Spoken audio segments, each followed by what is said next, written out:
What if I told you that some people went so far to change their race that they destroyed their careers, families, and entire identities? In the next 12 minutes, you're about to discover the shocking stories of 12 individuals who didn't just cross cultural lines, they bulldozed through them completely. We're talking about a white woman who led the NAACP while pretending to be black, a British influencer who had 18 surgeries to look Korean, and a professor who built his entire career on a fake Native American identity. These aren't just stories about cosmetic surgery or cultural appreciation. They're cautionary tales about what happens when the desire to be someone else becomes a dangerous obsession that hurts real communities and destroys lives in the process. Rachel Dolezal, the NAACP leader's ultimate deception. Rachel Dolezal was leading the Spokane NAACP chapter when her world crashed in 2015. Everyone saw her as a proud black woman fighting for racial justice. Then came the shocking revelation. Her biological parents exposed that Rachel was actually white with no African ancestry. She had darkened her skin, adopted black hairstyles, and completely reshaped her identity. Rachel claimed she'd always felt black inside, describing a deep connection with black culture from childhood.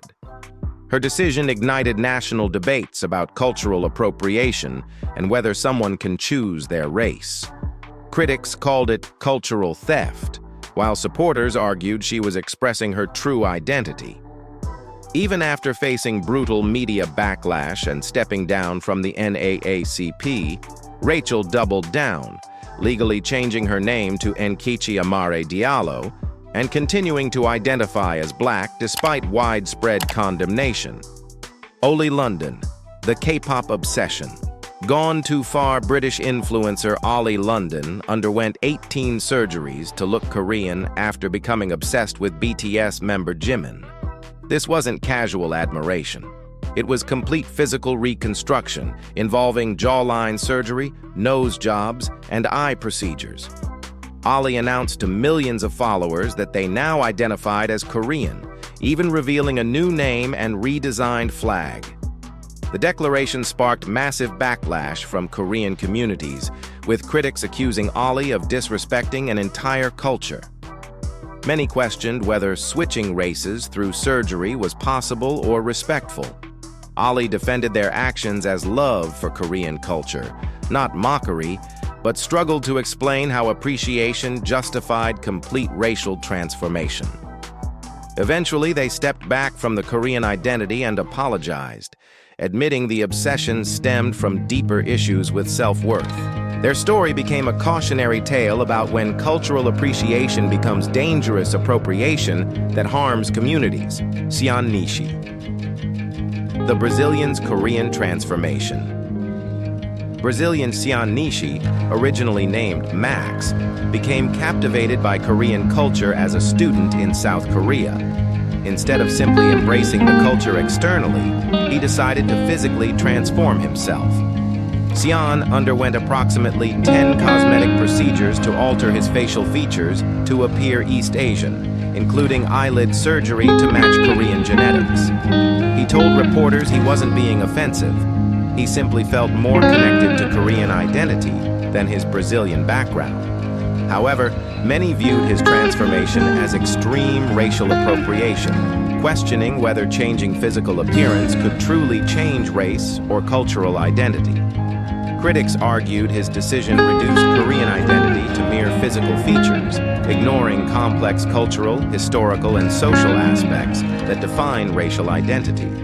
Xiahn's story highlights the controversial intersection between personal identity and cultural appreciation, raising questions about the limits of physical transformation in defining who we are and which communities we can legitimately claim as our own. Michael Jackson.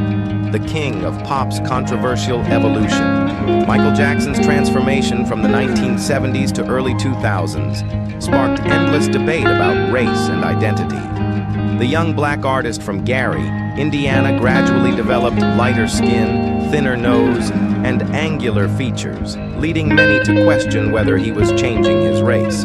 Michael attributed lighter skin to vitiligo, confirmed by autopsy, but extensive surgeries were another matter.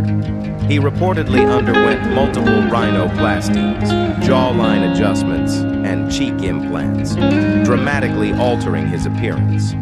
Critics wondered if he was erasing his African-American identity, while supporters argued changes were driven by artistic vision and personal battles rather than racial transformation. Michael consistently denied trying to change his race, but his evolving look reshaped conversations about race, beauty, and celebrity culture.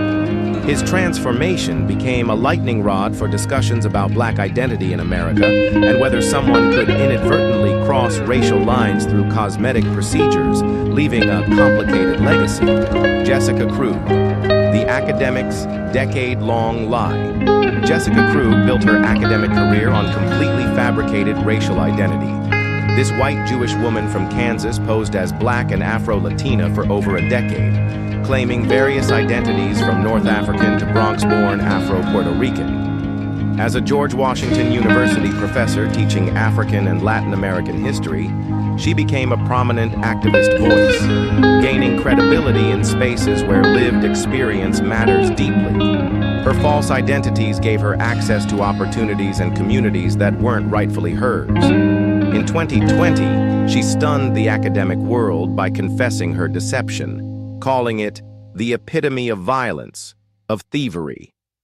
Nobody exposed her. She revealed the truth herself, sparking outrage about how she maintained the lie so long. Critics argued Krug's deception stole space from actual marginalized voices and highlighted problems with performative activism. Her case raised disturbing questions about racial identity verification in academic spaces and preventing elaborate deceptions that harm real communities. Vijay Chokal-Ingam, the medical school race switch. Vijay Chokal-Ingam, Mindy Kaling's brother, shocked the admissions world by revealing he posed as black to get into medical school. Believing his Indian American identity wouldn't provide advantages, he shaved his head, dropped his real name, and applied as a black candidate. According to Vijay, the strategy worked. He received interviews from top medical schools that allegedly wouldn't have considered him as Indian American. Years later, he went public to expose what he called affirmative action flaws. However, critics argued his stunt disrespected black Americans who face real struggles he never experienced. They pointed out he could remove his assumed identity when convenient, while actual black students live permanently with their racial identity and associated challenges. His story raised serious questions about privilege, ethics of exploiting affirmative action, and where lines exist between protest and harmful exploitation of systems designed to help historically marginalized communities seeking educational opportunities. Merle Oberon, Hollywood's hidden heritage. In 1930s Hollywood, Merle Oberon became a glamorous star while hiding her true racial identity. Born in India with Indian and Maori ancestry, she faced impossible choices when major roles were reserved for white actresses. To survive the racist system, she completely erased her heritage, claiming Tasmanian birth to white parents while avoiding background questions. Her deception worked perfectly. She became the first Asian woman nominated for an Academy Award, though nobody knew it then. Her performances were celebrated while her identity remained hidden behind Hollywood's white-only facade. Decades later, when her background emerged, it sparked complex discussions about survival versus self-erasure. Some saw her story as a tragic reminder of limited success paths for women of color, while others questioned whether hiding identity was career protection or heritage betrayal. Merle's journey raises powerful questions about sacrificing yourself to achieve dreams and whether surviving racist systems justifies complete identity denial. Iron Eyes. Cody, the fake Native American icon. For decades, Iron Eyes Cody was Hollywood's go-to Native American actor, appearing in countless films and becoming the iconic Crying Indian in 1970s anti-pollution PSAs. He wore traditional clothing, spoke about Native issues, and symbolized indigenous pride to millions. But there was one massive problem. He wasn't Native American. Born Espera Oscar de Corti to Italian immigrants in Louisiana, Cody completely reinvented himself as Cherokee Cree for his Hollywood career. He didn't just play Native roles on screen, he lived the identity off screen, marrying a Native woman and immersing himself in indigenous communities. For decades, nobody questioned his authenticity. When they did, he vehemently denied the truth. The revelation finally emerged in the 1990s, but Cody still insisted, "I'm Native American," despite overwhelming contrary evidence. His deception raised serious questions about Hollywood's treatment of Native identity and how outsiders were cast while real indigenous voices were silenced. Martina Big, the German model's racial transformation. German model. Martina Big made headlines claiming she became a black woman through extreme medical procedures. After tanning injections that dramatically darkened her skin, plus breast enlargements and other surgeries, Martina declared her transformation complete, stating, "I'm black and I feel it 100%.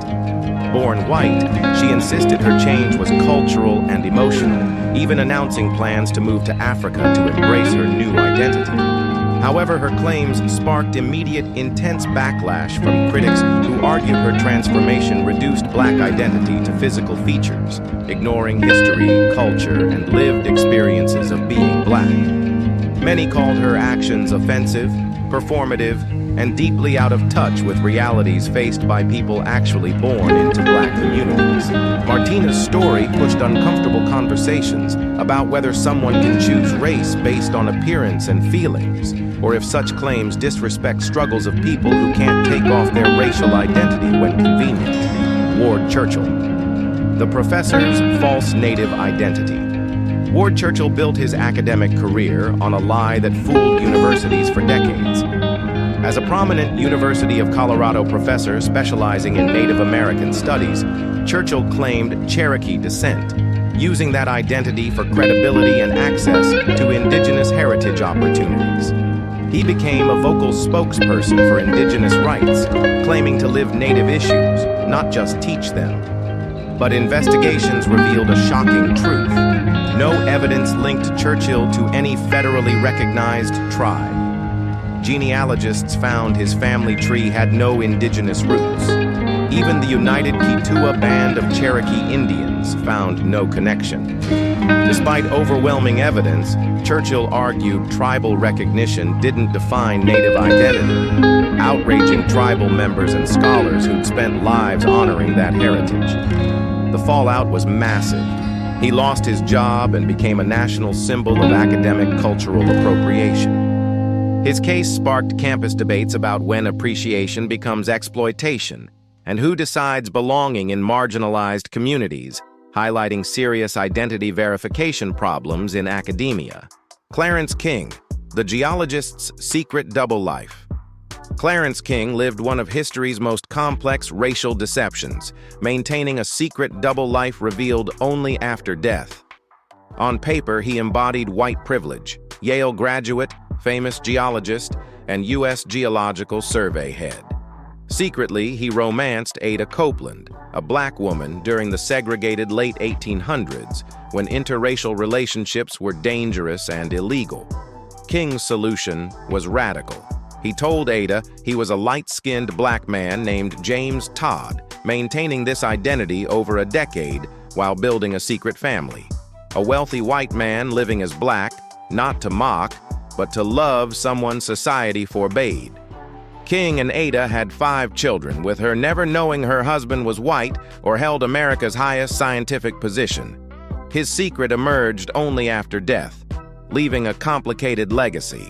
Some argue he was driven by genuine love transcending racial barriers, while others contend he used race like a costume, moving between identities conveniently while Ada bore real risks of being black in America. These 12 stories reveal a disturbing pattern of individuals who believed they could simply choose their racial identity, often causing real harm to the communities they claimed to join. From Rachel Dolezal's NAACP deception to Ward Churchill's fake academic credentials, each case shows how racial appropriation can steal opportunities, voices, and credibility from people who actually live these identities.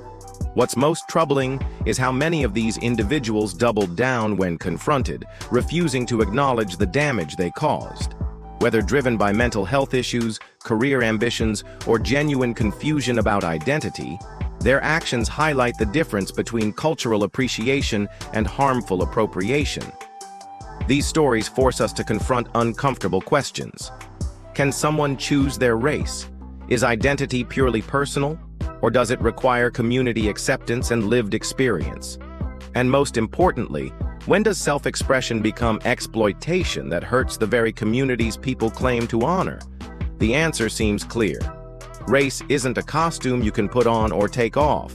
It's shaped by history, culture, and experiences that can't be purchased through surgery or claimed through declaration. True cultural appreciation means respecting boundaries, not erasing them.